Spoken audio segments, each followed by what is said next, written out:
जय माता दी मित्रों, आपके और आपके परिवार पर भगवान सूर्य देव की कृपा सदैव बनी रहे।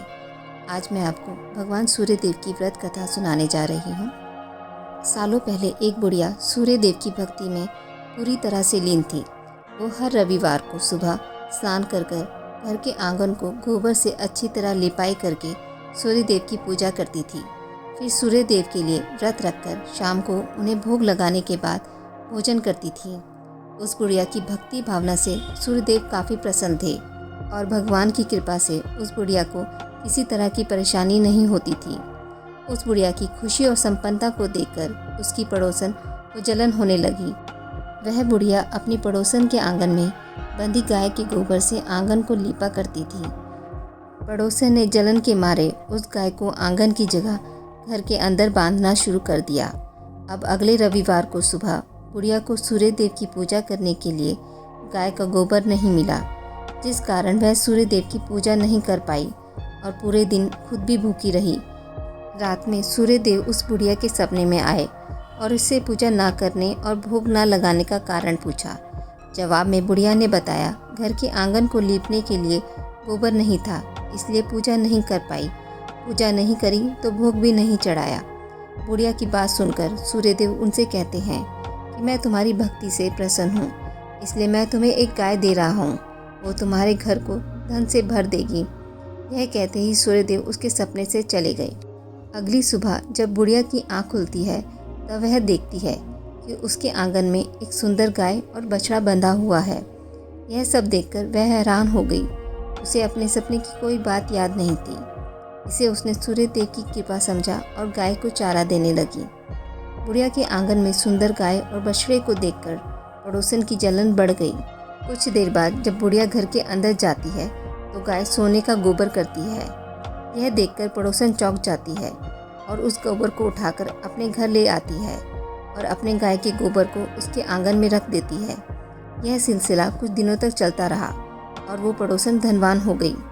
इधर बुढ़िया को किसी बात की खबर नहीं थी, क्योंकि वो सूर्य देव की भक्ति में खोई रहती थी। उधर सूर्य देव को उस महिला की हरकतों पर काफ़ी गुस्सा आता है। उनके गुस्से के कारण धूप काफ़ी बढ़ जाती है, जिस कारण बुढ़िया गाय और बछड़े को घर के अंदर बांध देती है। उसी रात आंधी चलने लगती है, इसलिए वह गाय और बछड़े को आंगन में नहीं निकालती। रात भर गाय अंदर ही बंधी रही। सुबह जैसे ही बुढ़िया की नींद खुलती है तो वो सोने का गोबर देखकर हैरान हो जाती है।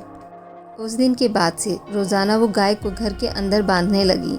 गाय के सोने के गोबर से बुढ़िया धनवान हो गई, जिसे देखकर पड़ोसन को और जलन होने लगी। पड़ोसन ने जलन के मारे सोने के गोबर देने वाली गाय के बारे में उस राजा को बता दिया। राजा को जैसे ही सोने के गोबर देने वाली गाय का पता चला तो उन्होंने तुरंत सैनिकों को भेजकर उसे महल लाने के लिए कहा। जब सैनिक बुढ़िया के घर पहुंचते हैं तब वह सूर्य देव को भोग लगाकर खुद भोजन करने के लिए निवाला उठाने ही वाली थी कि तभी राजा के सैनिक गाय और बछड़े की रस्सी खोलकर उन्हें अपने साथ ले जाते हैं। बुढ़िया उनसे गाय और बछड़े को ना ले जाने की प्रार्थना करती है, लेकिन राजा के सैनिक बुढ़िया की एक नहीं सुनते।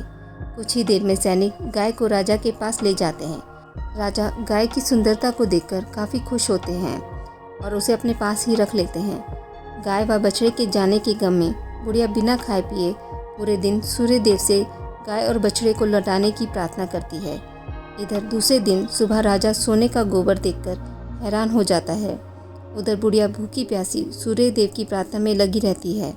बुढ़िया की तकलीफ देखकर सूर्य देव अगली रात राजा के सपने में आकर कहते हैं कि अगर तुमने इस गाय और उसके बछड़े को नहीं लौटाया तो तुम्हारे राज्य पर संकट आ जाएगा, तुम्हारी धन संपत्ति सब नष्ट हो जाएगी।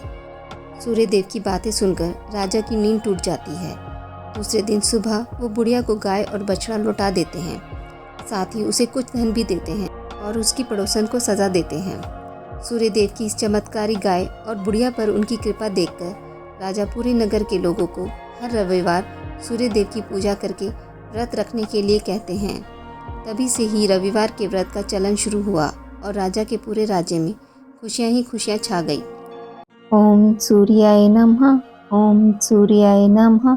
ओम सूर्याय नमः। ओम सूर्याय नमः। ओम सूर्याय नमः। ओम सूर्याय नमः।